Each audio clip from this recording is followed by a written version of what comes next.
Hinahamon kami ng taga-Tondo, pati taga-Luzon. Mas matapang daw taga-Tondo, pati taga-Luzon. Putang ina nyo. Bakit wala kayo ngayon dito?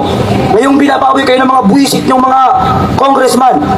Kung nagkataon na ang House of Representative ay nasa Mindanao, putang ina, matagal na yung pumutok. Kung ang Malacanang nagkataon na nasa Mindanao, putang ina, matagal na yung nasunog.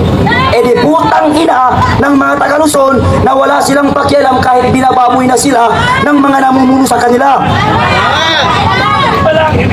Tricycle driver, yung iba, yung mga hindi pumupunta dito. Tricycle driver, jeepney driver, Grab, lahat ng nagtatrabaho. Pag kayo ay hindi lumahok at nag-isa ngayon dito, kami na taga Mindanao pumunta dito, kayo wala kayong pakialam, putang ina yung lahat. Sundalo, pulis, estudyante, lahat ng mga Pilipinong nag-aral, hindi ba kayo nakakaintindi ng lingwaheng Tagalog o sadyang bobo lang kayo mga estudyante kayo? Tuwing pumapasok kayo sa school, 6 o'clock, ano ang ginagawa ninyo? Nasa flag ceremony kayo, nanunumpa kayo sa watawat ng Republika ng Pilipinas. Susundin ko ang tuntunin ng aking paaralan. Tutuparin ko ang tungkulin ng isang mamamayang makabayan. Naglilingkod, nag-aaral at nagdarasal ng buong katapatan. Iaalay ko ang aking buhay.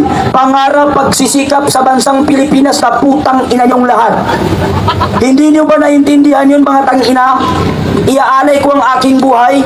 Pangarap, pagsisikap sa bansang Pilipinas. Bakit walang mga estudyante dito? Bakit wala ang mga kabataan dito? Bigong-bigo, kung buhay lang ngayon si Dr. Jose Rizal, hindi niya sasabihin na ang kabataan ay pag-asa ng bayan. Bakit? Binababoy na po ang inang bayan. Binababoy na po tayo ng mga kongresista. Wala pa rin kayong pakialam. Ngayon, totoo nga ang kasabihan na ang kabataan ay laso ng bayan.